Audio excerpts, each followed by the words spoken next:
What's going on, everybody? I'm Max Ralph. Seth Engle. We are here today with a little bit of a quick recruiting roundup, 1-0 podcast. We teased that we were going to do it a couple days ago. Here it is. I have a list of at least like 20 names that I kind of just want to, some briefly, some in-depth talk about. But Seth, like we mentioned, this past weekend was massive for Penn State. And in just the past 5 days, we're already kind of seeing those benefits being reaped by the Nittany Lions. So 2 commitments already. Tyreek landing last Friday, and a really big one that was really impressive last night, Tuesday night, with Tamarion Parker, TJ Parker. I think he's going by TJ now.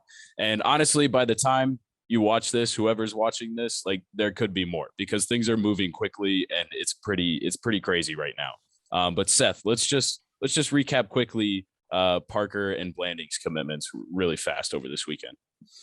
Yeah, so we'll start with Blanding because he was first.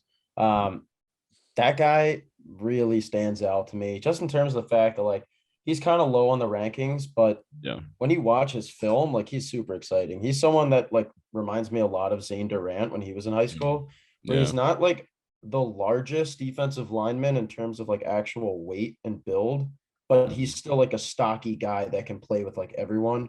And what he lacks in like maybe size, he has in his athleticism. And just that speed to get into the backfield is something that's really unique from his film.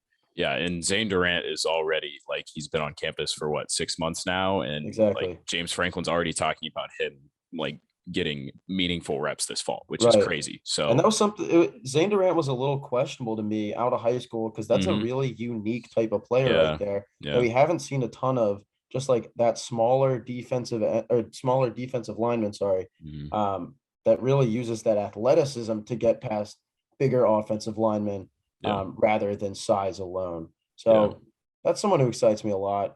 Moving on yeah. to TJ Parker, I mean, that kind of came out There's of nowhere. yeah, They had the visit on Friday, June 17th. Um, and you see all the pictures with Parker. There's some other guys in there like Derek LeBlanc, Jakeem Jackson, some other big targets. yeah, But TJ Parker was a guy who you just saw all over the place from those visits. So it really made you mhm, think like, all right, this guy, he looks like he's enjoying himself. Next thing you know, a lot of people yeah. buying him to Penn State. And then we hear Penn State's getting a commitment that day. Um, to no surprise at that point, it was him. What do you see from his film? Yeah, so I just quickly, like you said, I mean, it really was like a rapid recruitment, and it's crazy too because Penn State doesn't get a lot of players from Alabama, Oh yeah. and Alabama doesn't let a lot of high-profile players get away from that state. So it's just a crazy commitment right there. And like you said, went from Friday to Tuesday. He was a Nittany Lion. Wasn't even like Penn State was super linked with him before the visit, as far as I know. And so that was crazy. But yeah, I took a look at his film, his I guess junior season highlights, or is this sophomore season? It's junior season at this point. Junior. He's like 6'4", 250 playing defensive end. I'm telling you, there's no way this kid is 17 years old because like the speed that he's got off the edge is like I felt like I was watching in Arnold Ebiketie. Like I feel like I was watching his Yeah. tape. Um, I will say, like, if there's one downside to Parker's game right now, it's his hand technique. But he's only 17 years old. Like that's something that's very easily coached, and like that's the kind of stuff that when you get to a Division I program, that's where you become elite. But he's got pure athleticism and size. Like the strength and the speed is as good as anybody I've seen for Penn State to pick this guy up. So that's huge. And 2 really, really nice commitments on the defensive line for Penn State coming out of this weekend. I don't know if you have anything else to add about Parker there. Yeah, Parker reminds me a lot of Denai Dennis Sutton. Yeah. Similar build there, similar athleticism for sure. Really just explodes off that edge. And that's what you look for in high school because there's certain guys will wow you with their metrics and all that, but like Mhm. this guy is pure film against good talent in Alabama. Yeah, That's exactly. He's not that's playing chumps. yeah, no, these are good players he's up against. He makes the game look easy. And I Yeah. think that in the future, Penn State's defensive line it could be very good in a few years. Yeah, we could probably spend a whole nother podcast talking about Oh yeah. the defensive line. But all right, so let's recap a little bit. We mentioned two names that are already committed to Penn State, but this whole weekend might miss a few names, but the big ones. Before we start, Caden Proctor, I believe the number one offensive tackle in the nation. If he's not number one, he's up there.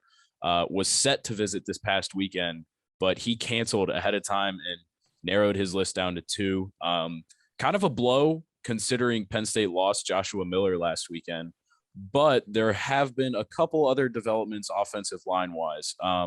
Current Colorado commit Naquil Bettrand, huge offensive tackle, has got Penn State on his radar. Things seem to be going pretty well there. Stanton Ramel was here for not here. I am not at Penn State currently, but he was at Penn State for an unofficial a couple of weeks ago, and then just a few days after announced the top 8 that included Penn State in it. And Evan Link. Evan Link is another big offensive tackle who appears to have kind of narrowed things down to 2 schools between Stanford and Penn State. So a couple of good things trending for them after losing a big name guy like Proctor and Miller leaving to go to Georgia. Then away from offensive line, you already mentioned the 2 guys from Florida, Osceola High School, Derek LeBlanc and Jakeem Jackson. They were on campus, seemed to enjoy it. Social media, it is what it is, but they're actually both set to commit on the same day, along with one of their other teammates this fall. It seems like a situation where if you get one of them, you get both of them. But it's pretty early in their recruitment, I'd say, considering they're not committing until this fall. And then you've kind of got the big boys who Penn State's like really gearing in toward. London Montgomery, King Mack, Trayon Webb, Tamir Robinson, Tony Rojas, and then a whole bunch of already committed players who obviously were doing their thing, trying to recruit the new guys to come down. So, Seth, if you just want to tackle a few of those names, the big ones, the big targets, where things are moving in the next few days, weeks, and just overall how that visit went this past weekend. Well, I mean, this past weekend was probably the biggest weekend Penn State's going to have this whole summer, just in terms of buying people on their program. Yeah. I think they're gonna follow pretty quickly with Tony Rojas and Tamir Robinson next month for announcing their commitments. Mm-hmm. Tony Rojas canceled the rest of his visits? Georgia. It was Georgia was his last official visit after Penn State. Yeah, I think he canceled Miami before coming to Penn State. Right. And then so he really only did OVs at Clemson and Penn State. Yeah. And like you said, and Tamir Robinson was the same way. Both of them announced their decision dates within like 3 days of being on an OV at Penn State, which in the past has been a very good sign. Remember, Jameel Lyons did it this spring, like even in this class. It's just a thing. You leave your official visit, you announce what day you're committing. It's kind of like, okay, well, maybe you've got your mind made up. Yeah. Right. So those 2 big targets where things are looking to be going really well for Penn State. Yeah, Rojas and Robinson are definitely guys I'd keep an eye out for. London Montgomery, like you said, the running back, still has not gotten the traction that I think his film deserves. Yeah. This guy's really good. Like he shows flashes. Like you said, you compared him to LaShawn McCoy. Yeah. It's hard not to see a little bit of Saquon in some of the things that he does. Obviously, no one's Saquon, but like, yeah. Well, I think moves similarly. He's shifty in that regard. Yeah. What made me, we were just talking about him the other day. What made me compare him to LaShawn McCoy was that, I mean, don't get me wrong, he beat me in a 40-yard dash, but he's not like the fastest guy on the recruiting cycle, but he's decent size, not huge, but for like defenders just slide off of him. Like he's just slippery. People don't bring him down. So that's why I saw LaShawn McCoy, and Saquon was the same way in a lot of the ways he broke tackles, but the speed is a little bit of a different. There's levels to this, but yeah, no, I agree with you. He's not getting the respect he needs right now. Yeah, and I think when you pair London Montgomery with a guy like Trayon Webb, I think it'd really be interesting, similar to what they did this year with Nick Singleton and Kaytron Allen. Yeah. You get 2 different styles of backs and you put them in different situations, but their talent is still appreciated the same regard. Yeah. Um, that's something I think could work out really well if Treon Webb and Montgomery do end up committing in the near future. Yeah. Um, So on the web front, that was a guy who we for a long time thought was a Florida lock. yeah, Now it's kind of hard to make final decisions on like where we're predicting guys to go in this case because like you mentioned he was committed to two different schools prior to now. One of them I'll cut him some slack because he was committed to Oklahoma, but and then Lincoln Riley left, so that's kind of like that's one thing.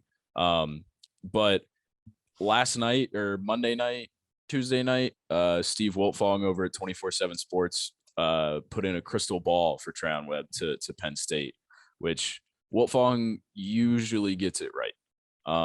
So that was a huge development. But I think that even if Webb does indeed pick Penn State, Montgomery and Webb, Penn State will still try to take both of them. So yeah, those are the big ones. The other interesting one is King Mac. I don't know if you want to start us off, but he had a couple of other visits recently. Michigan State was a big one, and things were a little bit murky. But I think the trends are more in Penn State's direction right now. yeah, and I think that gives Penn State that like DB that they really needed in this class. Uh, they already got Conrad Hussey, which is nice. Yeah, But outside of that and Lamont Payne, the class is kind of slim in terms of DBs. yeah, But I guess hmm you can also look at the fact that like they have a very deep DB room right now, one of the best in the yeah, country, arguably. yeah. So that's an area they'll have room to grow in the future. hmm Um, but I think it's still good to deepen those rooms. Yeah. It's an interesting one. You mentioned Hussey's name. He's been locked in for a couple of months now, but he has been picking up a few other offers. And stuff like Florida State and a couple of other bigger programs from the area down there where he's from. He's actually high school teammates with King Mac. But yeah, Mac originally coming out of his visit with Michigan State appeared to be really high on them.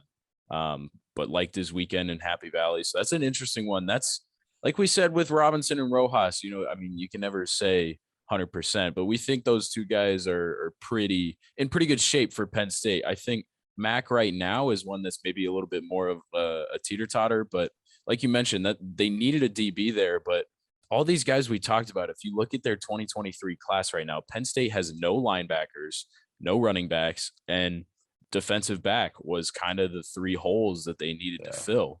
King Mac would fill the defensive back, two really good linebacker prospects in Rojas and Robinson, and two really good running back prospects. And when you look at it too, defensive line was weak when we talked last week, but it's not weak anymore at all. I mean, it's strong at this point. And offensive line's always been a strength. Quarterback wasn't really a need, but they've still got Marcus Stokes. This class is really good. Yeah. And it's only getting better too. I mean, we haven't even talked about Cameron Seldon yet. Yeah. You can add to that wide receiver core. I mean, Mm-hmm. they have the Yazid Haynes and the Johnny Shakur, Yeah. or Shakir. But Cameron Seldon is probably much more defined than both of them as a wide Yeah. receiver. He'll be Mm-hmm. up on Friday. So, I mean, they're not done yet. Like, No. things are still heating up. It seems every day now there's just new reports coming out. And Mm-hmm. I think July is just going to be a crazy month if you're a Penn State fan. I agree. I think you'll see upwards of 5 commitments, maybe. It's getting hefty. But I do want to say, and this is like my hot take parting shot here.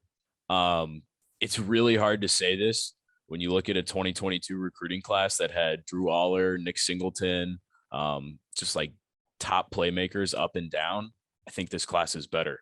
And I don't think it's that much of a stretch, or at least this class will be better by the end of the recruiting cycle because it's just top to bottom. There's really solid talent here, and there was last year too. But it just like each day, it feels like there's a new development that's pushing this 2023 class in a really good direction. Yeah, and I think that the last year's class set a standard in terms of in-state recruiting that Penn Mm-hmm. State has used this year to then go out and still recruit dominantly in state. They're still recruiting Mm-hmm. great in Pennsylvania, but they're Yeah. also going out and like getting the best player in Virginia, Yep. getting some of the other top players in Virginia. Like Yeah. Florida, Alabama. Yeah. Like Yeah. it's not, it's not a bad thing to recruit out of state. Hmm. If you can keep that balance with your in-state talent, because that's like Yeah. the main priority. You can't lose that Pennsylvania talent. Yeah. But once you master recruiting in state, and you start to branch out, and that's exactly what we're seeing right now with Penn State. It's pretty exciting to watch. Absolutely. Yeah. James Franklin hasn't always done great in Pennsylvania. These past 2 years he has, but what he has done is the DMV. And this year it's like to a whole nother level. I think Yeah. there's a chance that like 6 of the top 7 recruits in Virginia end up at Penn State. And you mentioned Florida. I mean, Manny Diaz and Jaywan Sider are working their magic down there. But yeah, no, this class is just more and more as things start to develop. I'm more and more confident that this is a top 10 class in this year for the second year in a row. Yeah. Yeah. Well, that was a lot of information, a lot of names in a quick rundown, but we wanted to kind of give our thoughts on where things are going recruiting wise right now. Appreciate you tracking along with us. Keep up with us at collegian.psu.edu and on Twitter at PSU Football. Peace.